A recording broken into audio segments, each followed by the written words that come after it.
अस्सलाम वालेकुम, आप देख रहे हैं हो क्या रहा है। मैं हूं Faisal Abbasi, group editor 92 news. Irshad Ahmad Arif सब साथ हैं। शुक्रिया इरशाद साहब आपका।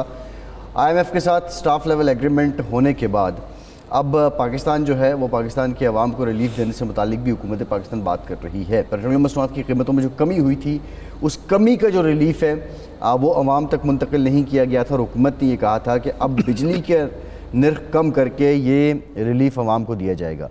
बुनियादी सवाल ये है कि ये फार्मूला क्या होगा। क्या फ्यूल एडजस्टमेंट की मद में ही ये रिलीफ आवाम को मुंतकिल किया जाएगा या फिर कोई और फार्मूला है जो हुकूमत तरतीब दे रही है और जल्द उसकी अनाउंसमेंट हो जाएगी। आज प्राइम मिनिस्टर पाकिस्तान ने एक तकरीब से खिताब भी किया। उन्होंने मईशत से मुतालिक बात की। उन्होंने ये भी कहा कि जो इससे पहले बैंक्स के पास मुनाफे की सूरत में या टैक्स की मद में जो 34 अरब रुपये मौजूद थे सिंध में, फिर 11 अरब रुपये पंजाब में मौजूद थे, वो स्टे ऑर्डर्स हटे हैं तो उसके बाद से वो कौमी ख़जाने में आ गए हैं। वो माशी इस्लाहात से मुतालिक भी बात कर रहे थे। लेकिन बुनियादी नुक्ता ये है कि मैक्रो इकनॉमिक इंडिकेटर्स की जो बेहतरी है ये माइक्रो लेवल पे यानी गरीब और आम आदमी तक कब नज़र आएगी, इसकी झलक आने में कितना वक्त मज़ीद लगेगा और हुकूमत की इससे मुतालिक हिकमत अमली क्या है, ये बुनियादी नुक्ता है। आज के प्रोग्राम में हम इस पर बात करेंगे। दूसरी जानिब बलूचिस्तान से बिल्कुल भी अच्छी खबर नहीं है। जो वज़ीर आला बलूचिस्तान है उन्होंने ख़ुद भी स्टेटमेंट्स दी हैं जो कल मरिंग हुई है इन वाक़यात से मुतालिक। फिर कोयटा में धमाका भी हुआ है, पुलिस जो है डबल रोड पे पुलिस वैन के करीब, और इसमें नुकसान हुआ है। वज़ीर आला बलूचिस्तान ने ये कहा है कि ये लोग जो पंजाबियों को और दूसरे लोगों को शनाख्त देकर मारते हैं, यकीनी तौर पे ये जो असल बलोच हैं उनके अक्कास नहीं हैं, उनकी रिवायात के मज़हर नहीं हैं। सदर ममलिकत ने भी, वज़ीर आज़म शहबाज शरीफ ने भी कोयटा धमाके की मज़म्मत की है। ये अफसोसनाक सिलसिले हैं और अगर हम इन डॉट्स को कनेक्ट करें तो ये बाज़ाब्ता एक पूरी नपी तुली प्लानिंग के तहत ये सारे मामलात हो रहे हैं जिसमें भारत के मुलव्वस होने में कोई शुबा भी नहीं है। लेकिन अब इसका पॉलिटिकल और ऑपरेशनल हल क्या है, आज के प्रोग्राम में इस पर भी बात करेंगे। शुनीद ये है कि जो गवर्नर पंजाब हैं उनको अब नई गाड़ी दी जाएगी और तरक्याती फ़ंड से मुतालिक भी मुस्लिम लीग नून के साथ उनके मामलात तय हो गए हैं। वो वादे जो हुकूमत बनाते वक्त पीपल्स पार्टी से किए गए थे, क्या अब उनके इफ़ा होने का वक्त आ गया है, ये भी एक नुक्ता है पीपल्स पार्टी और मुस्लिम लीग नून में कुर्बतों को लेकर। और दूसरी जानिब अब मुस्लिम लीग नून जो कौमी सलामती मीटिंग थी उस बॉल को पीपल्स पार्टी के कोर्ट में डालती नज़र आती है कि बिलावल साहब PTI को और दीगर जमातों को साथ ले आएँ और दोबारा हम इजलास करवा लेते हैं। तो क्या ऐसा होगा? क्या बिलावल ले आएंगे? क्या बिलावल के पस पर्दा PTI से राब्ते हैं? ये बड़ा अहम सवाल है, इस पर आज के प्रोग्राम में हम गौर करेंगे। इरशाद साहब, बुनियादी नुक्ता ये है कि जो आज कल की खबर है, वैसे IMF के साथ जो स्टाफ लेवल एग्रीमेंट है, लेकिन अब ये जो मैक्रो इकनॉमिक बेहतरी है ये माइक्रो लेवल पे नज़र आनी चाहिए। हुकूमत आवाम को रिलीफ देना चाहती है। शुनीद है कि IMF ने शायद 1 रुपये तक कहा है कि आप बिजली सस्ती कर सकते हैं, लेकिन मुझे अभी तक समझ नहीं आई कि पेट्रोलियम मसनूआत की कमी की जो कीमतों में कमी है वो रिलीफ बिजली की मद में फ्यूल एडजस्टमेंट के अलावा क्या फार्मूला हो सकता है कि आवाम को मिलेगा? ये तो सब कोई जो माशी माहिरीन हैं वही बता सकते हैं कि फार्मूला क्या हो सकता है। लेकिन गुज़श्ता 3 साल में आवाम की जो दुर्गत बनी है और आवाम ने जितनी बड़ी कुर्बानी दी है कि अपने अब बच्चों के फ़ीसें जमा कराना उनके लिए मुश्किल हो गया है, सेहत के मसाइल हल करना मुश्किल हो गया है, और उसके अलावा एक अरसा तो ऐसा भी गुज़रा कि ख़ुद हुकूमत ये मानने लगी थी कि लोगों के लिए भूख का कोई इलाज नहीं है, लोगों को 3 वक्त का 2 वक्त का खाना मिलना मुश्किल हो गया था। अब वो महंगाई की रफ्तार तो खैर रफ्तार कम हुई है, महंगाई कम नहीं हुई, यानी महंगाई जो बढ़ रही थी जिस रफ्तार से उस रफ्तार से नहीं बढ़ रही, लेकिन महंगाई जो हुई थी 3 साल पहले वो वहीं के वहीं मौजूद है, वो पीछे नहीं गया मामला। उसकी रफ्तार जो बढ़ने की 38% तक चली गई थी वो नहीं हो रहा। तो अब 3 साल कुर्बानी देने के बाद, और ये भी बिल्कुल हकीकत है जिससे कोई इनकार नहीं कर सकता कि इन 3 साल में हमारी हुक्मरान अशराफिया ने किसी किस्म की कोई कुर्बानी नहीं दी। ना तो ये हुआ है कि उनकी मराहत कम हुई हैं, उनके चौंचले कम हुए हैं, उन्होंने कहा हो कि जी जो वज़राए कराम हैं या MNAs MPAs हैं सेनेटर्स हैं और जो बाकी लोग हैं ब्यूरोक्रेट्स हैं कि जी उनकी तनख्वाहें कोई 25% कम हो गई हों, 10% कम हो गई हों, उन्होंने बढ़वाई हैं, ज़्यादती की है, उसमें कमी नहीं की। बाकी मराहत में किसी किस्म की कमी नहीं हुई। वज़रा की फ़ौज ज़फ़र मौज 50 से ऊपर तो हमारे वफाकी माशाल्लाह वज़ीर हैं, वजारतें कम हैं, वज़ीर ज़्यादा हैं। एक एक वजारत के 3-3, 2-2 हिस्से करके वजारतें उनमें बांटी गई हैं। तो ये सारी कुर्बानी आम आदमी ने दी है, लोअर मिडिल क्लास ने दी है, मिडिल क्लास ने दी है, अपर मिडिल क्लास ने, कारोबारी तबके ने दी है, कारोबारी तबके ने दी है। और लेकिन और सरकार मुलाजमीन जो सरकारी और गैर सरकारी मुलाजमीन हैं सबसे बड़ा बोझ उन पर पड़ा है। तो अब कम अज़ कम 3 साल के बाद फ़र्ज़ बनता है हुकूमत का, ज़िम्मेदारी बनती है कि वो उनको भी रिलीफ़ दे। और सबसे बड़ा रिलीफ़ उनको बिजली के बिलों में मिल सकता है। लेकिन इससे सिर्फ ये नहीं होगा कि जो आम सारिफीन हैं वो रिलीफ़ महसूस करेंगे, ये आपका मईशत का पहिया चलाने के लिए भी ज़रूरी है। अगर आपके बिजली की कीमतें यही रहती हैं जो इस वक्त हैं, जो इंडिया से भी ज़्यादा हैं, बांग्लादेश से भी ज़्यादा हैं, यूरोप के तमाम ममालिक से ज़्यादा हैं, तुर्की और मलेशिया से ज़्यादा हैं, तो आपकी सनत कैसे चलेगी? आपने अगर सनत चलानी है और सनत चला के रेवेन्यू जनरेट करना है, आपने एक्सपोर्ट बढ़ानी है, तो उसके लिए भी बिजली की कीमतों का कम होना बहुत ज़रूरी है। तो इसलिए ये हुकूमत का फ़र्ज़ भी बनता है और ये हालात और वक्त का तकाज़ा भी है और मईशत की बेहतरी के लिए भी ज़रूरी है। सब देखें तो एक मुल्क की तरक्की के जो इंडिकेटर्स हैं उनमें एक ये भी है कि वहाँ लोगों की बचतों की शरह क्या है। जिस मुल्क में लोगों की बचत तो सवाल ही पैदा नहीं होता, आमदनी से ज़्यादा अखराजात हों, उस मुल्क ने खाक तरक्की करनी है। नहीं, उसका तो सिंपल फार्मूला है ना, आपके अखराजात बढ़ गए हैं, आपको आमदन बढ़ानी है, आमदन बढ़ानी है तो आपको कारोबार चलाना पड़ेगा। आम आदमी या गरीब आदमी या मुतवसत तबके का आदमी, उसका बिल ज़्यादा भी आ जाए, वो पेट काट के इधर उधर से खर्चे सुकेड़ के बिल उसने जमा करवाना होता है। लेकिन यही बिल, यही बिजली की कीमत जब ज़्यादा होती है तो सनत और कारोबारी लोग चलते हैं असेसमेंट पे।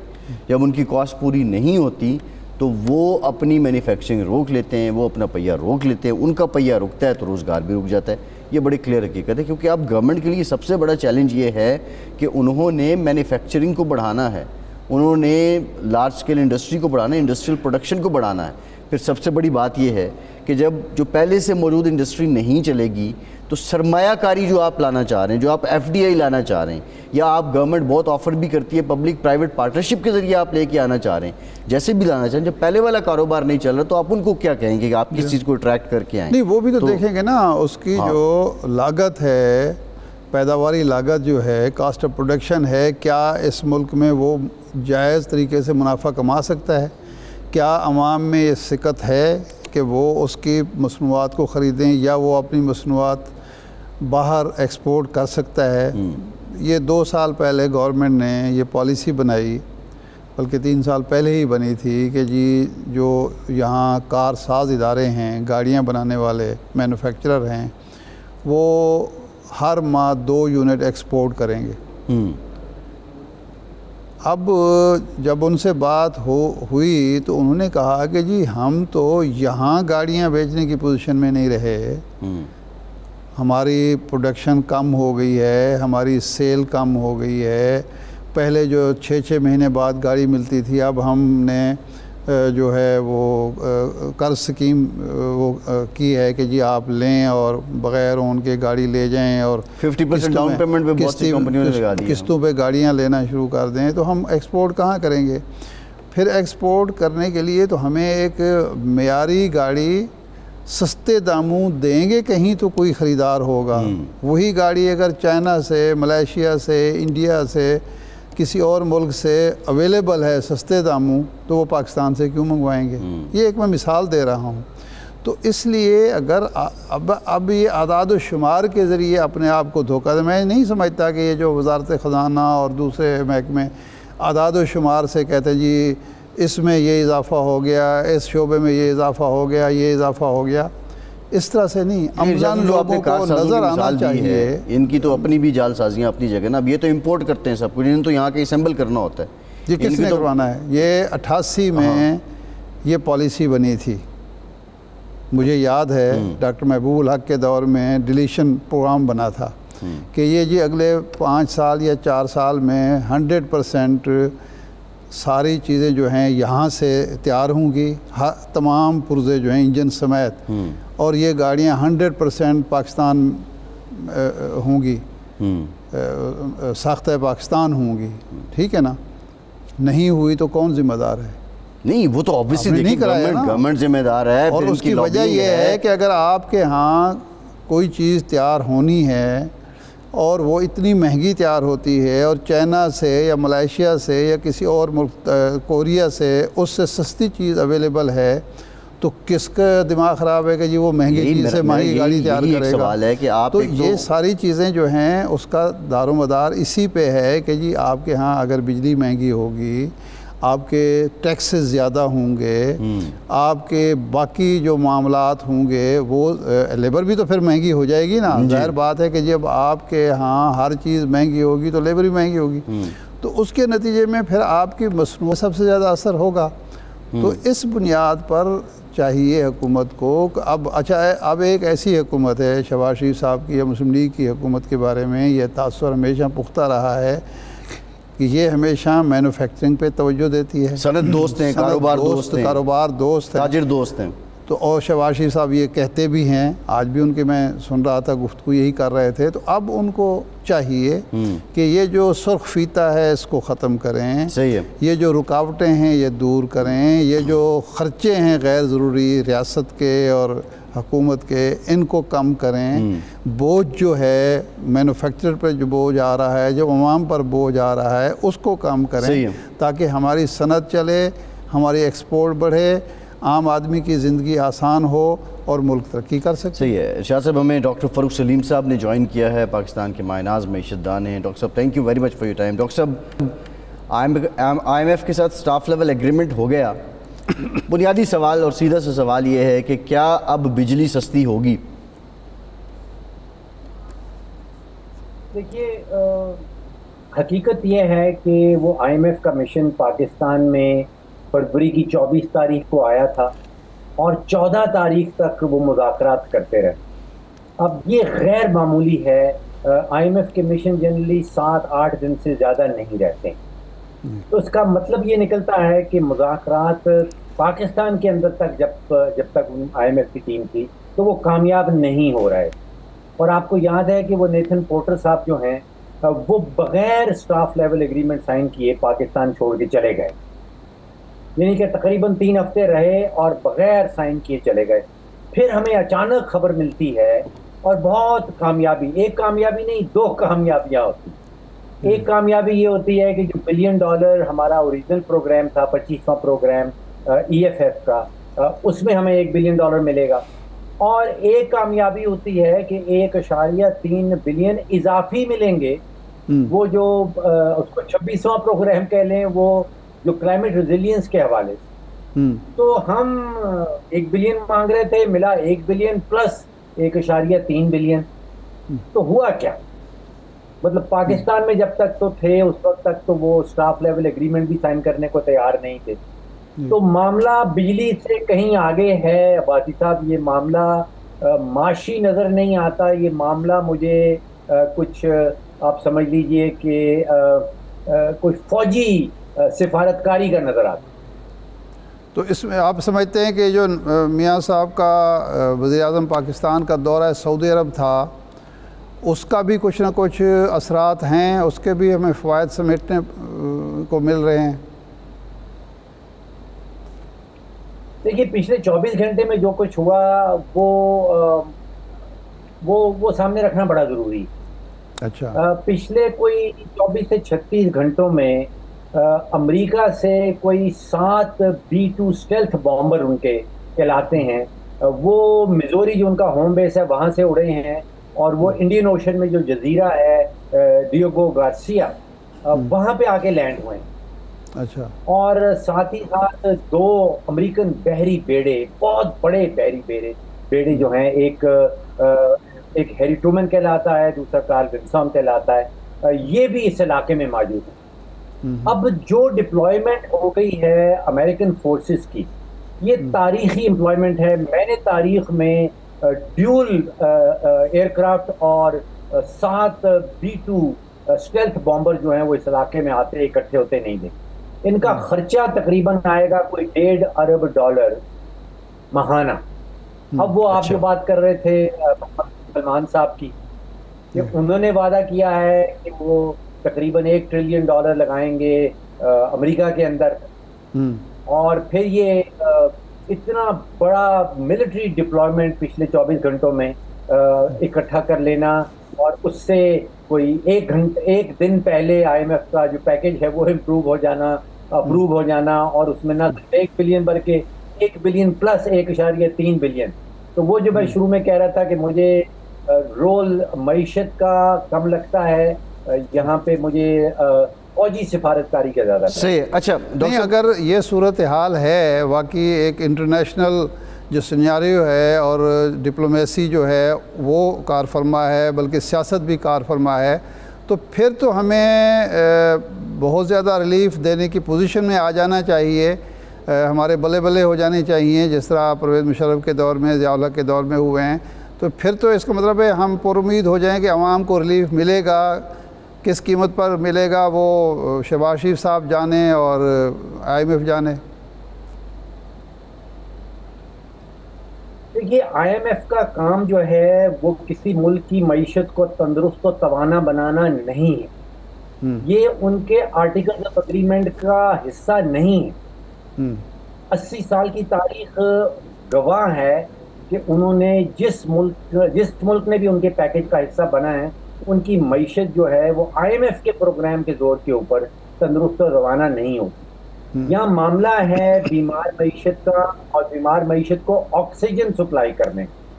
तो यहाँ पे ऑक्सीजन है वो पहला $1 बिलियन, और इजाफी आप समझ लीजिए कि खून की बोतलें भी दी जा रही हैं जो इजाफी 1.3 बिलियन है। तो बल्ले बल्ले तो मेरे ख्याल तवक्को करना नहीं चाहिए। 25 प्रोग्राम 24 प्रोग्राम इससे पहले हमने किए हैं। अगर बल्ले बल्ले हो जाता IMF के प्रोग्राम के नतीजे में, तो फिर तो वो हो चुका होता पहले 24 प्रोग्रामों के तहत। तो आप समझिए कि यहाँ पे ऑक्सीजन है और बीमार मईशत जो है वो उसको खून की बोतलें मिल रही हैं और ऑक्सीजन भी मिल रही है। अच्छा डॉक्टर साहब, सीधा सा मेरा एक सवाल है कि पेट्रोलियम मसनूआत की जो कीमतें कम हुई वो रिलीफ आवाम को नहीं दिया गया, और अब कहा जा रहा है कि ये रिलीफ जो है बिजली की मद में दिया जाएगा। जो बिजली सार्फिन है उनको फ्यूल एडजस्टमेंट के अलावा क्या फार्मूला हो सकता है कि जो हुकूमत पेट्रोलियम का रिलीफ बिजली की मद में देगी? देखिए, मैं हमेशा से कहता हूँ कि क्या हुकूमत ने बीमारी का इलाज करना है या बीमारी की अलामात को दबाना है? अगर तो इलाज करना है तो फिर चोरी बंद करनी होगी।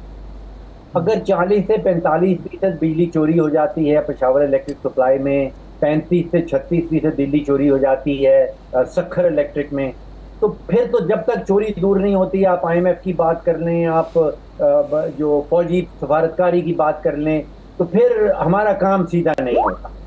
चोरी बंद करें। और दूसरा ये है कि जब तक हुकूमत पाकिस्तान कारोबार करेगी, वो हवाई जहाज की टिकटें बेचेगी, वो बिजली खरीदेगी, बिजली बेचेगी, वो नेचुरल गैस बेचेगी, खरीदेगी, गंदम की कीमतें फिक्स करेगी, उस वक्त तक तो बात बनती नजर नहीं आती। जब तक हुकूमत पाकिस्तान सिर्फ हुक्मरानी तक अपने आप को रिस्ट्रेन कर ले, और कारोबार सारे जो हैं, जिसमें हर कारोबार जिसको टच करती है हुकूमत पाकिस्तान, उसमें 100-200 अरब का 300 अरब का नुकसान करके निकलती है। सही है। लेकिन डॉक्टर साहब, आप जो बात कर रहे हैं, ये जो बिजली का मामला है, अब बिजली के मामले में आप कैपेसिटी चार्जेस अभी भी हैं, IPPs के बहुत से ऐसे हैं जिनके आपके पास बिजली प्रोड्यूस ज़्यादा हो रही है, बिजली की खपत उतनी नहीं है, तो हुकूमत कब तक ये पल्ले से यूनिट्स जो है वो भरती रहेगी? और फिर लॉसेस भी इतने ज़्यादा हैं, तो सिर्फ लॉसेस ही तो ज़िम्मेदार नहीं है बिजली महंगी होने के। बिजली की प्रोडक्शन ज़्यादा होना और खपत कम होना भी तो एक मसला है। देखिए, हुकूमत पिछले कोई 20-25 साल से बिजली का कारोबार कर रही है। पूरे मुल्क में जितनी बिजली बनती है पहले हुकूमत खुद खरीदती है सारी की सारी, और उसके बाद वही बिजली सारी की सारी बेचती है। और इस खरीदो फरोख्त में अब तक आबादी तब अब तक 2400 अरब रुपए का गर्दिशी करदा हमने नुकसान कर दिया। लेकिन अगर तो वो ये काम करती चली है तो फिर तो ये नुकसान होते रहेंगे और बिजली की कीमत कम नहीं हो पाएगी। और अगर ये कारोबार सारा प्राइवेट सेक्टर को दे दिया जाए, हुकूमत इस कारोबार से निकल जाए, तो फिर जब तक वो मल्टीपल बायर मल्टीपल सेलर्स जिसको कहते हैं, कि अगर किसी बड़े सारिफ ने, कोई टेक्सटाइल मिल ने, कोई सीमेंट मिल ने, कोई बिजली खरीदनी है, तो बजाय इसके कि वो हुकूमत से खरीदे, वो किसी प्राइवेट प्रोड्यूसर से खरीद ले और वो आपस में रेट तय कर लें और आपका और मेरा उसमें नुकसान ना हो। और ये जो 40% 45% बिजली की चोरी है वो ख़त्म हो जाए। अगर होनी है तो वो प्राइवेट सेक्टर में चली जाए, उसमें हुकूमत का कोई रोल ना हो। तो जब तक नहीं डॉक्टर साहब, अगर वो स्टेट साउंड गारंटीज जो है उनका फिर क्या बनेगा? देखिए, वो गारंटीज उन्होंने IPPs को दे रखी हैं कि वो जो बिजली बनाएंगे वो खरीदी जाएगी। अब IPPs के साथ मुज़ाकरात में समझता हूँ कि कुछ जिसको स्मोक स्क्रीन कहते हैं ना, वो धुआं है। आपको याद होगा कि PTI की हुकूमत के दौरान उस वक्त के जो वजीर थे तवानाई के, उन्होंने बताया था कि उन्होंने मुज़ाकरात कामयाब कर लिए हैं और 700 अरब रुपया बच जाए। अब हमें बताया जा रहा है कि कोई 900 अरब रुपया बच जाएगा और मुज़ाकरात कामयाब हो गए। देखिए, ये मुज़ाकरात इधर स्मोक स्क्रीन की धुआं है, असल मामला बिजली चोरी का है। और जब तक वो बिजली चोरी दूर नहीं होती उस वक्त तक मामला तय नहीं। अच्छा डॉक्टर साहब, एक और हमारे सामने आया ऐलान गवर्नमेंट ऑफ पाकिस्तान का कि जनाब ये बिजली के मामला जो हैं बड़े गंभीर हो गए हैं। सोलर जो यूनिट लगे हैं, प्लांट लगे हैं, लोगों ने लगाए हैं, उसकी वजह से नेट मीटरिंग की वजह से बोझ बढ़ गया है और उसके मसाइल बड़े हैं। तो इसलिए हम नेट मीटरिंग पे जो बिजली हम ख़रीद रहे हैं उसका रेट हम 27 रुपये से या 22 रुपये से कम करके 10 रुपये कर रहे हैं। ये सूरत हाल जब होगी तो क्या फिर सोलर के शोबे में कुछ सरमायाकारी हो पाएगी? और क्या ये मैसेज गवर्नमेंट की तरफ से दिया जा रहा है कि जी आप पहले सरमायाकारी करें हमारे कहने पर और उसके बाद फिर हमारी मर्ज़ी है कि आपका खून कैसे निचोड़ा जाता है? जी दुरुस्त फरमा रहे हैं आप। देखिए, 193 ममालिक हैं यूनाइटेड नेशंस के मेंबर जी, उसमें से 192 ममालिक जो हैं वो ये कोशिश कर रहे हैं कि ज़्यादा से ज़्यादा सोलर को इंसेंटिव दिया जाए। ठीक, पूरी दुनिया में एक मुल्क ऐसा है जिसमें आप और मैं रहते हैं, वो डिसइंसेंटिवाइज कर रहा है सोलर पावर। तो या तो वो 192 ममालिक गलत काम कर रहे हैं और या फिर पाकिस्तान गलत काम कर रहा है। तो ये दो जगह मुझे नजर आती हैं, एक तो सोलर पावर जहां पाकिस्तान दुनिया के ट्रेंड्स के खिलाफ काम कर रहा है, और दूसरा बेतहाशा ममालिक दुनिया में इस वक्त जो है वो टैक्स रेट जो है ख़ास तौर पे तनख्वाहदार तबके के ऊपर उसको कम करने की कोशिश कर रहे हैं, कम करने का ऐलान कर रहे हैं ताकि मईशत को एक टीका लगाया जाए और इकोनॉमिक ग्रोथ हासिल की जाए। और वहाँ पे भी पाकिस्तान एक वाहिद मुल्क है जो अपना टैक्स बढ़ाए चले जा रहा है। तो या तो बाकी दुनिया को गलत काम कर रही है और या फिर पाकिस्तान गलत काम कर रही है। जी, तो आइंदा जो बजट है डॉक्टर साहब, अब आप एक जानिब कह रहे हैं कि एक IMF का प्रोग्राम हो जाना इतने लंबे डायलॉग के बाद एक गैर मामूली आपको लग रहा है सिलसिला, और दूसरा जो है अब आइंदा बजट है, तो उस बजट में ये जो तनख्वाहदार तबके पे टैक्स है इसमें कोई कमी भी आप कोई उम्मीद कर रहे हैं या आपको लग रहा है कि होगी? देखिए, कतई कमी होने वाली नहीं। 2019 में मुझे याद आता है तनख्वाहदार तबके के ऊपर जो टैक्स लगा था वो तकरीबन 80 अरब रुपया था, और अब जो टैक्स लग रहा है वो तकरीबन, या जो तनख्वाहदार तबका टैक्स अदा कर रहा है, क्योंकि आपका मेरा जो चेक आता है वो तो टैक्स कट के आता है, अब वो 550 अरब का, यानी कि पिछले 5-6 सालों में वो 80 अरब से कहीं 550 अरब पे गया है। देखिए, मामला दोबारा से टैक्सेस का नहीं है, ये मामला है हुकूमती नुकसानात का। हुकूमत कहती है कि टैक्स ज़्यादा इकट्ठा करना है, टैक्स बेस बढ़ाना है, मामला असल में उनके अपने नुकसानात का है। अब सोचिए कि 830 अरब रुपए हमने पीआईए में नुकसान कर दिया, 2400 अरब मैंने आपको बताया बिजली में नुकसान कर दिया, 900 अरब का वो गंदम की लेन देन में नुकसान है। सुई नॉर्दर्न सुई सदर्न दोनों बैंकरप्ट कर दिए हुकूमत पाकिस्तान ने। तो मामला ये है कि आप अपने अखराजात कम करें, आप अपने नुकसानात खत्म करें, और आप फोकस करें बैठे हैं कि हमने टैक्स बढ़ाना है। सही है डॉक्टर साहब, ये एक आखिरी सवाल आपसे, ये खुश्क साली है और भी मसाइल हैं, पिछले साल गंदम सही तरीके से नहीं ख़रीदी गई, किसान को लोग आड़ती के रहम करम पर छोड़ दिया गया, तो इस वक्त खुश्क साली और इस पॉलिसी की वजह से क्या आप समझते हैं कि हमें गंदम फिर इंपोर्ट करना पड़ेगी या गुजारा हो जाएगा?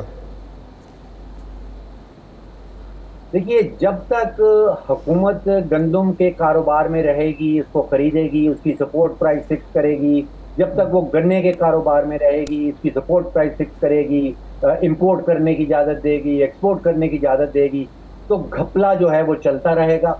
और जो बुनियादी ढांचा है मईशत का कि आपने 24 करोड़ पाकिस्तानियों की जेब में से माल निकालना है और उसकी मुंतकिली करनी है, कार्टेल्स की जेब में जाना है, तो जब तक हुकूमत ये करती रहेगी आपको हर किस्म के इंपोर्ट करनी पड़ेंगी चीज़ें, खाने पीने की चीज़ें बना नहीं पाएंगे, और पैसा जो है वो आपकी और मेरी जेब से मुंतकिल होता रहेगा बड़े बड़े कार्टेल्स की जेब में।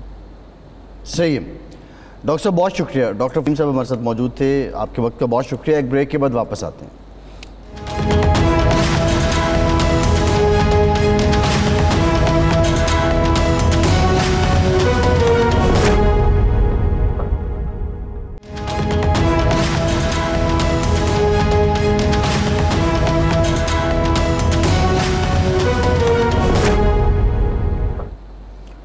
ब्रेक के बाद एक बार फिर से आपको वेलकम करेंगे। हमें ज्वाइन किया है opposition leader Punjab assembly Malik Ahmad Khan Bachar sahab ने। मलिक साहब बहुत शुक्रिया आपके वक्त का। मलिक साहब, फैसल चौधरी साहब ने कहते हैं कि अब सियासी टीम के लोग जो हैं वो बानी पीटीआई को बाहर लाने में नाकाम हुए हैं। क्या आप इस बात से मुत्तफ़िक़ हैं कि जो बानी पीटीआई बाहर नहीं आ सके वो आप जो इस वक्त सियासी टीम है, सियासी लीडरशिप है, उसके ज़िम्मेदार वही हैं? जी बिस्मिल्लाहिर्रहमानिर्रहीम। देखें, ये फैसल चौधरी साहब की ज़ाती राय हो सकती है, उनके नज़दीक शायद वो यही समझते हों। अब किसी की ज़ाती राय पे कदगन तो नहीं है, लेकिन फैसल भाई उसकी वजह ये है कि बानी पीटीआई जो कि असूलों पे डटे हुए हैं और डेफिनेटली जिस तरह अवाम तवक्को कर रही थी, अब हालात की वजह से समझें या आप जो भी समझें, क्योंकि जब इंसान अपना टारगेट को अचीव नहीं कर रहा होता तो उस पर इल्ज़ाम लगते हैं। जी मैं इस पर एडमिट करूँगा, मैं इस पर को सफाई नहीं दूँगा। तो डेफिनेटली बानी पीटीआई का जो बाहर आना है वो इसी तरह हमारे ऊपर लाजिम और ज़रूरी था कि लोगों ने हमें सिर्फ एक यकमुकाती एजेंडे पे वोट दिया है कि इमरान खान को बाहर लाना। अब ज़ाहिरन तो आपकी बात बिल्कुल ठीक है, जो ये बात बंदा करता है, जिस कॉन्टेस्ट में करता है तो उसकी बात ठीक होती है कि इस वक्त को खास कामयाबी नहीं हो रही। उसके दो पहलू हैं। एक पहलू ये है जी कि खान साहब असूलों पे डटे हुए हैं, उसके बाद उसकी पूरी टीम खड़ी हो गई। पंजाब में मरकज में लोगों ने वोट दिए और उस वक्त तक आप देखें कि पंजाब में जितनी फस्तैयत और जिस तरह पंजाब में जुल्म और सितम वर्कर्स पे हो रहा है, जो स्टेक होल्डर्स हैं उन पे हो रहा है, तो ये भी एक तारीख लिखी जा रही है। तो अभी देखें प्रिंसिपली तो मैं ये समझता हूँ कि नहीं, वो तो बात जो मलिक साहब आप कर रहे हैं वो फैक्चुअली अपनी जगह ठीक है बात कि आप लोग अपना टारगेट अचीव नहीं कर पा रहे हैं, लेकिन ये सिर्फ फैसल चौधरी की बात नहीं है। आज़म सवाती जिनका क्लेम ये है कि उन्होंने ख़ुद भी बहुत कुर्बानी दी और कारकुन उसकी इस बात का इदराक करते हैं, वो ये कहते हैं कि पीटीआई का जो कारकुन है वो मौजूदा लीडरशिप से नफ़रत कर रहा है। उसमें वो अपना नाम भी लेते हैं और वो कहते हैं उसमें मैं भी शामिल हूँ। और क्या आप नहीं समझते कि ये वाक़तन पीटीआई की लीडरशिप ने भी बड़ी कुर्बानियाँ दी हैं? कारकुन अगर नफ़रत पे पहुँचा है तो फिर किस वजह से पहुँचा है? कुछ तो कमी है, कुछ तो कोताही है ना। या आपकी आपस की जो उलझनें हैं आप समझें कि वो नहीं हैं, या आपकी रंजिशें नहीं हैं लीडरशिप के बीच, तो फिर तो ठीक है सब। नहीं, बिल्कुल सब ठीक नहीं है फैसल भाई। ये अब मैं इस पे वो जो बात कर रहे हैं ना जी, ये बातें वही है ना कि खान के दरमियान से लीडरशिप हट चुकी है। खान और वर्कर और आम आदमी, मैं वर्कर भी नहीं कहूँगा, और पाकिस्तान का आम आदमी, वो और खान इस वक्त डायरेक्ट है। और वो एक किसी बात कम बात पे वो राजी नहीं होते कि खान बाहर आए। वो हमारी किसी परफॉर्मेंस पे राजी नहीं होंगे सिवाय इसके कि खान बाहर आए। मैं सर माल रोड पे निकला हूँ आज से को 15-20 दिन पहले, झंडे लेके, पुलिस भी हमारे पीछे लगी है, लेकिन लोग हमारे साथ शामिल हो गए थे। वहीं से रैंडमली लोग शामिल हुए हैं, मोटरसाइकिलों पे आ गए लोग शामिल, हमने किसी को नहीं कहा। हम हाई कोर्ट तक गए तो मैंने उधर फील किया कि लोगों के अंदर जो इमरान खान बानी पीटीआई के लिए जो है एक मोहब्बत है और एक चाहत है, तो वो हम तो दरमियान में से फारिग हो चुके हैं। ये बात मैं देखिए, जो बात एडमिट करने वाली है वो है। नहीं, लेकिन मलिक साहब कदा कलाम माफ़, लेकिन असल में आपकी लीडरशिप कुछ फ़ैसले भी ऐसे करती है जिसकी वजह से वर्कर को मायूसी होती है। मिसाल के तौर पर आप अदालत में गए कि मुलाकातें बहाल की जाएं। मुलाकातें बहाल करने की शर्त ये रखी गई कि आप बाहर आके जो लोग मिल के आएंगे, जेल के बाहर कोई मीडिया टॉक नहीं करेंगे। सलमान अकरम राजा साहब ने कहा कि हमारे लिए फ़ैसला ये करना था कि मुलाकातें बहाल हों या मीडिया टॉक बरकरार रहे। अगर मुलाकात ही नहीं होगी तो मीडिया टॉक कैसे होगी, लॉजिक है उसमें। लेकिन जेल के बाहर तो दरकिनार जो लोग मिल के आ रहे हैं वो कहीं भी कोई इजहार नहीं कर रहे। लोग, आपका वर्कर जो है, आपका जो वोटर है, वो सुनना चाहता है कि क्या बात हुई है, क्या नैरेटिव है, क्या नई पॉलिसी है। वो आके अगर खामोश आके बैठ जाएंगे तो जाहिर बात है मायूसी तो फिर होगी। सर मैं अर्ज करता हूँ, वो आज ड्रॉप सीन हो गया है। यानी आज जो लोग मिलने गए उन्होंने दोबारा नहीं मिलने दिया। वो फिर उन्होंने बाहर आके मीडिया टॉक भी की है कि हमारी शर्त तो ये थी कि हमें मिलने दिया जाए तो मीडिया टॉक नहीं करेंगे, जब मिलने नहीं दिया गया तो हम मीडिया टॉक कर रहे हैं। आज उधर उमर अयूब साहब और उन्होंने मीडिया टॉक की है।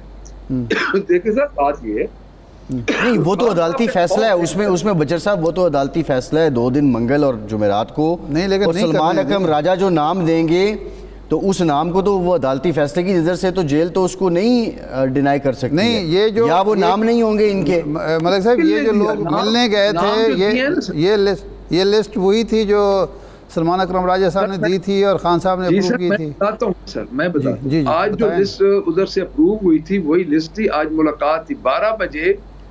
हमारे 5 जो इस्लामाबाद से थे, हामिद रजा साहब, अल्लामा नासिर साहब और उमर अयूब साहब, शिबली फराज साहब और जुनैद अकबर साहब, ये सारे बंदे उधर पहुंच गए थे जो लिस्ट के मुताबिक थे। अच्छा, तो उनको बिठा के जिस तरह पहले हमारे साथ भी होता था, आज उनको नहीं मिलने दिया गया। नेक्स्ट बारी मेरी थी अगले वीक में। तो वो फिर उन्होंने आके मीडिया टॉक की है बाहर। देखिए सर, बात ये नहीं है, बात ये आप सीनियर एंकर पर्सन है, बात ये है कि उस खान साहब का उनको डर है, उन पे बेसलेस मुकदमात हैं, उनकी अपना वाइफ पे बेसलेस मुकदमात हैं। कल उनकी बहनों को नहीं मिलने दिया गया, खान साहब की ये किताबें नहीं उनको दे रहे, उनके बेटों से मुलाकात नहीं की। यानी ये तो देखिए एक फॉर्मर प्राइम मिनिस्टर हैं, उसमें प्रिविलेज एंड पक्ष है।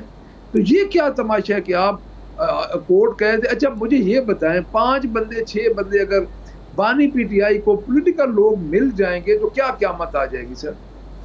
कोई अच्छी बात नहीं होगी ना। अच्छा, एक और जो इस वक्त बचर साहब मामला चल रहा है, सलामती काउंसिल, सलामती कमेटी जो पार्लियामान की थी, उससे मुतालिक नून लीग या हुकूमत ये कह रही है कि बिलावल साहब ने ऑफ़र किया कि बाकी लोगों को भी आना चाहिए और वो कोशिश कर सकते हैं, तो दोबारा भी इसका इजलास हो सकता है।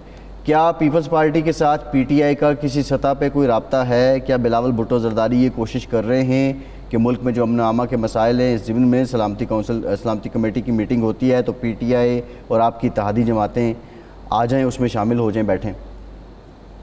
सर जहाँ तक मेरी मालूमात है तो कोई राब्ता नहीं है सर। अगर मैं जिस बात का मुझे नहीं पता होगा, अगर कोई बिल्कुल ही कोई इतना इंतहाई कोई एक खुफिया राब्ता, लेकिन मेरा नहीं ख्याल कि पीपल्स पार्टी के साथ कोई राब्ता है, क्योंकि खान साहब का बानी पीटीआई का क्लियर विजन है कि जिन्होंने हमारा मैंडेट हम समझते हैं कि चोरी किया हुआ है तो हम उनके साथ नहीं बैठेंगे। पहली बात। दूसरी बात ये सर अच्छा नहीं, पीपल्स पार्टी तो पीपल्स पार्टी तो आपका मैंडेट नहीं चोरी किया ना, उसके तो मैंडेट पे इतने क्वेश्चंस नहीं है जितने आप नून लीग के मैंडेट पे क्वेश्चंस उठाते हैं, और मामला भी ज्यादातर पंजाब का है। कराची में तो बहुत कुछ हुआ है ना, अपना यासर भाई, फैसल भाई, कराची में बहुत कुछ हुआ है। जी सही है। हाँ जी। अच्छा, दूसरी एक और अर्ज करता हूँ, मेरी अर्ज, अगर ये रवैया इनका रहे, इरशाद साहब बैठे हैं, इस तरह के रवैये में हम किसी कमेटी की किसी जगह पे इनके साथ बैठ सकते हैं? यानी आप मिलने नहीं दे रहे। आज 12 बजे से लेके लीडर ऑफ द अपोजिशन कौमी असेंबली थे, leader of the opposition senate थे, उनको खड़े रहे, उनके साथ मेंबर कौमी असेंबली थे, वो खड़े रहे, और 12 बजे से लेके 4 बजे तक आपने उनको कह दिया कि हम नहीं मिलने देते। क्योंकि इससे बड़ी हठधर्मी क्या है? और मेरा नहीं ख्याल कि ये जिंदा लाशें हो चुकी हैं सर। ये देखें, आप महंगाई पे आ जाएं आज, और आप देखिए तकरीबन मुर्गी 800 रुपए से ज्यादा पहुंच चुकी है बाजार में। खरीदार को नहीं, ये कहते हैं ना जी कि महंगाई नीचे, खरीदार को नहीं है बाजार में। बाजार इस वक्त जो इनके वो सस्ते बाजार इन्होंने बनाए थे वो भी उसी तरह खाली पड़े हैं। तो ये इनकी गुड गवर्नेंस है, और इनके जो लाने वाले हैं सर, उनको आपको सोचना चाहिए, इनके तो पल्ले शहर को नहीं। देखिए अच्छा मलिक साहब, एक और इशू भी है, वो ये है कि आप जाहिर बात है कि आप कहते हैं कि हम मुसीबत में हैं, हमारे साथ ज़्यादती हो रही है हर सतह पे। ऐसे मौक़ों पर पार्टी मुत्तहद होती है, एक एक शख्स की, एक एक आदमी की ज़रूरत होती है, लेकिन आपकी पार्टी में अजीब मामला है कि लोगों को निकाला जा रहा है, नाराज़ किया जा रहा है। मिसाल के तौर पर पहले शेर अफसर मरवत के साथ जो हुआ, वो बिलाखिर पार्टी से निकल गया या निकाल दिया गया। अब अचानक सलमान अकरम राजा साहब ने कहा कि जनाब फैसल चौधरी साहब को जो है वो वकालत से भी महरूम किया जा रहा है और मुलाकातों से भी महरूम किया जा रहा है। तो ये पार्टी के लोगों को ख़ुद बदजन करना या दूर करना जो है, ये क्या पॉलिसी है? सर मैं इसमें अर्ज करता हूँ आपको, देखिए बात ये है कि वो को खान साहब का अंदर से फैसला है। मैं तो भी खान साहब को मिला नहीं हूँ, जब मिलूंगा तो ज़रूर इस बारे में पूछूंगा। लेकिन असल बात ये है कि बात आपकी बिल्कुल ठीक है, लेकिन असल बात ये है कि इस वक्त जो हमारे साथ ये कर रहे हैं, हमें और किसी चीज़ की ज़रूरत नहीं है, हमें इंसाफ की ज़रूरत है। और इमरान खान और उनकी वाइफ पे जो बेसलेस मुकदमात हैं, उनको इंसाफ पे मबनी सुनने की ज़रूरत है। हमें को रिलीफ नहीं चाहिए। खान साहब ने रिलीफ लेना होता तो एक दिन में रिलीफ वो ले लेते। अब जो आप निकालने वाली फैसल चौधरी साहब की बात कर रहे हैं, उस बारे में क्योंकि मुझे उसकी रूह का, उसके कंटेंट्स का नहीं पता कि उधर क्या बात हुई है। जेल के अंदर खान साहब को मिले सेक्रेटरी जनरल साहब, और बाहर आके उन्होंने अनाउंस किया है, तो उस बारे में जब मुझे कोई सही बात के कंक्रीट बात का पता न हो तो वो मुनासिब नहीं लगता कि नहीं। बाहर आके उन्होंने ये कहा है कि ये हुक्म दिया है बानी पीटीआई ने, खान साहब ने, कि फैसल चौधरी को जो कानूनी टीम है उससे निकाला जाए। अब ये बात उन्होंने टीवी प्रोग्राम में की है, लेकिन जो बुनियादी हमारा सवाल है, शेर अफजल मरवत कहते हैं कि ईद के बाद एक फॉरवर्ड ब्लॉक बनने वाला है। कल तक जो आपका तर्जुमान था, आपका हामी था, जब 80% की आदत रूह पोश थी, वो शख्स निकला, लोगों को साथ में लाया, आपका एक मोमेंटम बनाया इलेक्शन का, उसको पार्टी से निकाल दिया। अब वो फॉरवर्ड ब्लॉक तक पहुंच गया है। आज आपने फैसल चौधरी से के साथ ये हो गया, कल फवाद चौधरी वापस आना चाह रहे थे, तो ज़ाहिर है उनका एक असर तो है मीडिया में, बाकी जगहों पर उनके लिए कोई राह हमवार नहीं की गई। तो ये जो अपनी अपनी कुटिया बना के बैठ रही है आपकी क़यादत, तो ये आप नहीं समझते कि दिन ब दिन आपका शिराजा मजीद भी करना है, भले कारकुन और बानी पीटीआई डायरेक्ट हों? देखिए, इसके दो पहलू हैं जी। एक पहलू है कि डेफिनेटली जो इस किस्म के काम करेगा, शिराजा बिखरेगा, वो इफेक्टिव होगा, उस पर इफेक्टिव होगा। वो खान साहब को और पार्टी को, चूंकि वर्कर खड़े इमरान खान के साथ, जिसका हाथ खान ने बाहर निकल के खड़ा कर देना है वो बन जाएगा हीरो, और जिसको खान साहब ने बाहर आके कहना है कि ये मेरे साथ नहीं है, तो वो जीरो हो जाएगा, चाहे वो जो कुछ भी हो जाए। पहली बात। दूसरी बात यह है कि मैं बिल्कुल इस बात से इत्तफाक करता हूँ कि पार्टी में इत्तफाक होना चाहिए, लेकिन सर इख्तलाफ राय इतनी बड़ी पार्टीज में होता है, ये कोई नई बात नहीं है। अब ये जो दोनों फैसले ये किए हैं बानी पीटीआई ने खुद, ये कोई किसी की, हमारी को किसी कमेटी की रिकमेंडेशन नहीं है। जहाँ तक जो इतला, यानी जो बात आपको पता है वही बात मुझे पता है, यानी इससे ज़्यादा मुझे नहीं पता इस मामले में, क्योंकि मैं इन दिनों लाहौर में ही था, आपसे उस दिन मुलाकात भी हुई वाइट पेपर पे, तो वही बात मैंने ही सुनी है। तो मैं पहले, क्योंकि मुझे अभी सलमान अकरम राजा साहब से भी मुलाकात नहीं हुई, और वैसे फवाद चौधरी साहब तो खान साहब को जब उधर केस होता है तो मिलते रहते हैं, तो अभी इन बातों को मैं इसलिए नहीं इंडोर्स करूंगा इस सेंस में कि मुझे कुछ पता है नहीं है। तो अगर खान साहब ने खुद कह दिया है बानी तो फिर बात खत्म होगी। जी ठीक, बहुत शुक्रिया मलिक बच्चन साहब आपके वक्त का। एक ब्रेक लेते हैं, ब्रेक के बाद वापस आएंगे।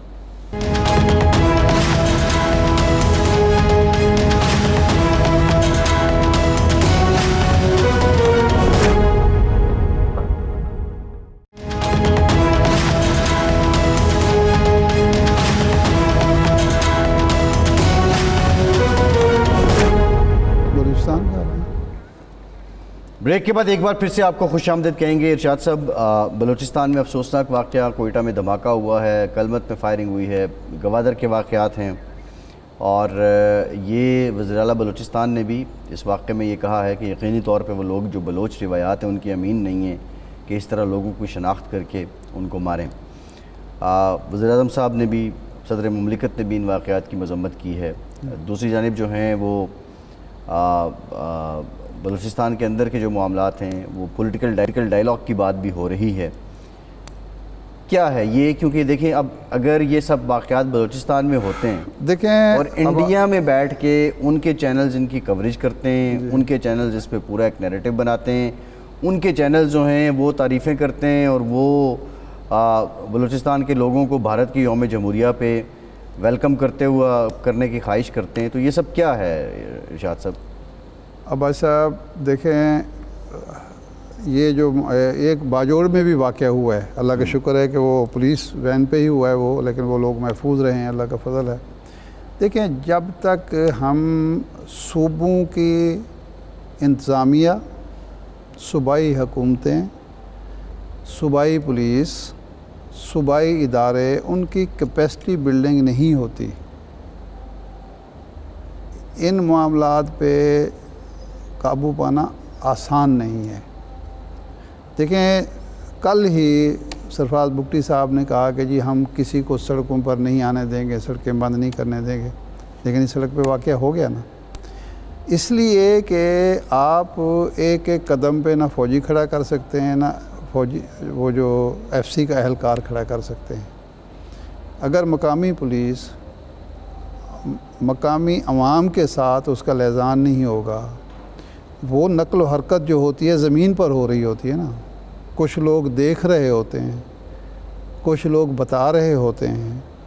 तो इसलिए जो नेशनल एक्शन प्लान था उसमें भी एक चीज़ ये थी कि जो इदारे हैं, सिविल इदारे, उनकी कैपेसिटी बिल्डिंग होगी। नहीं, वो बलूचिस्तान तो इरशाद साहब वो 83% तो है ही बी एरिया, तो भाई उसको अब वो वहाँ पे लेवी एहलकार जो है वो सरदारों के लगाए हुए हैं। उसको क्यों कर रहे हैं? आप जो पॉइंट आउट कर रहे हैं बिल्कुल ठीक बात है। बात ये है कि ये मैंने और आपने तो नहीं किया, हमने नहीं किया, लेकिन हम ये अगर आप ये सिर्फ वहाँ नहीं है, ये यहाँ जो हमारे इलाके हैं ना, डेरा गाजी खान और रुझान से डेरा गाजी खान और ये इलाका याद जो जिसको कहते हैं प्रोवेंशली एडमिनिस्ट्रेट, हाँ पाटा जो है, हाँ पाटा, वहाँ भी यही हाल है। भाई वहाँ क्यों आखिर आपने ये 83% क्यों रखा हुआ है बी एरिया? ख़त्म करें। सबसे बड़ा मामला जो था वो था इधर का फाटा का, और फाटा जो था एक दौर में बहुत महफूज था, और कायद-ए-आज़म ने कहा था कि ये लोग जो हैं यहाँ फ़ौज रखने की भी ज़रूरत नहीं है, ये लोग पाकिस्तान का दिफा करेंगे। वो जब हो गया है इंज़माम और वो पाकिस्तान का हिस्सा बन गया, तो ये आपने क्यों रखे हुए हैं बी एरिया? ये ऐसे नहीं होता कि सरदार ने लिस्ट दे दी और इतने सादा हमारे जो बैठे होते हैं अफसरान बाला, वो इतने सादा हैं कि वो सरदार साहब के मोहताज हैं और वो कहते हैं कि जी ब्लैकमेल हो के कर देते हैं। अख्तर मैंगल तो असम्बली छोड़ने पर मजबूर हो गया ना, तो उसके बंदे लगाए हुए हैं, आपने लगाए हुए होंगे, हो सकता है ऐसा लगे होंगे तो क्यों लगे हुए हैं? यानी जब उस आदमी को आपने असम्बली में नहीं बैठने दिया और उसके बंदे आप बर्दाश्त कर रहे हैं, ये हो सकता है? मैं नहीं मानता। हो ये रहा है कि एक मिली भगत है, मिली भगत है, खाबा प्रोग्राम है, इसको ख़त्म करना होगा। मियाँ शहबाज शरीफ साहब का फ़र्ज़ बनता है, उनको चाहिए कि पहली फुर्सत में पहला जो एक कमज़ोर पहलू है हमारा, हमारी रियासत का, उसको ख़त्म करें। बेरिया ख़त्म करें, लेवी को ज़म करें पुलिस में, उनकी नए सिरे से ट्रेनिंग करें, जो अहल हैं, इस काबिल हैं, वो जो नहीं है उनको निकालें, वो करें। यानी वफाकी हुकूमत में सूबा पंजाब में तो हर आए दिन पता चलता है कि जी इतने महकमे हमने ख़त्म कर दिए, इतने एहलकार हमने निकाल दिए, गोल्डन शेक हैंड दे दिया, वहाँ आप नहीं कर सकते।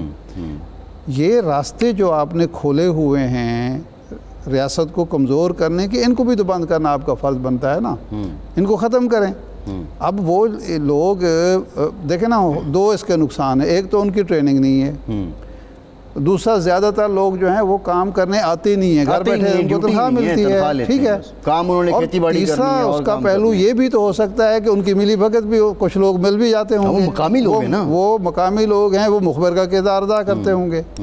तो ये सारी कबाहतें, ये सारी खराबियाँ जो हैं वो दूर करनी चाहिए रियासत को, और सिविल इदारों को, जो सिविल इस्टेब्लिशमेंट है आपकी, सिविल जो आपकी एडमिनिस्ट्रेशन है, जब तक आपको उसकी कैपेसिटी बिल्डिंग नहीं करेंगे, उसको मजबूत नहीं बनाएंगे, आपकी इंफॉर्मेशन इंटेलिजेंस का जो सिविल इदारों के जो सिस्टम है उसको बेहतर नहीं करेंगे, तो ये छोटी छोटी खराबियाँ जो हैं वो मौजूद रहेंगी, और छोटी खराबियाँ ही फिर बड़ी खराबियाँ बनती हैं। तो मेरा ख़्याल है कि हुकूमत को जहाँ APC बुलाने पर ज़ोर दिया जा रहा है, कौमी सलामती कमेटी के इजलास दोबारा बुलाने, ये चीज़ जो है ये तो हुकूमत खुद कर सकती है ना, इसके लिए तो किसी की इत्तेफाक रहेगी ज़रूरत। बात ये देखें, हुकूमत जो भी करेगी, वज़ीर आला ज़ाहिर उन्होंने काम करना है, जो भी करना है, हुकूमत एक ऑर्डर पास करना है, लेकिन उसकी इम्प्लीमेंटेशन के लिए उनको एक पॉलिटिकल कंसेंसस चाहिए। पॉलिटिकल तो बलूचिस्तान की जितनी कुव्वतें हैं, ये बलूचिस्तान उनको इकट्ठा करना। नहीं, मेरा सवाल ये है, इस वक्त जो पॉलिटिकल कंसेंसस एरिया जो है वो बलूचिस्तान में है ना, पंजाब नहीं, मैं बलूचिस्तान की बात कर रहा हूं। उसी की, तो वहाँ की जो पॉलिटिकल फोर्सेस हैं सबको बिठाएं, उनसे कहें कि जी ये इस तरह से जो काम नहीं चल सकता, ये सारे निकम्मे नाअहल जो हैं, मुफ्तखोरे जो हैं, या ये कुछ काम करें, इनकी दोबारा से ट्रेनिंग हो, ये काम करें, वरना हम इनको फारिग करने लगें। सही है। तो कौन कहेगा कि नहीं जी नहीं इसको बरकरार रखें, खा दहशतगर्दी बढ़ती रहे या देखें जो लोग वहाँ बेचारे निशाना बन रहे हैं वो भी तो बलूचिस्तान के लोग हैं ना। बेरोज़गारी अगर बढ़ रही है, लोगों को रोज़गार नहीं मिल रहा, लोगों को काम कारोबार के लिए कोई जा नहीं रहा, जगह नहीं, अमन उनको नहीं मिल रहा, तो उसका हल भी तो वहाँ होना है, आने वाली नस्लों की तबाही का। बिल्कुल ठीक है इरशाद साहब, प्रोग्राम का टाइम खत्म हो गया, बहुत शुक्रिया, आज के प्रोग्राम से इतनी इजाज़त दीजिए।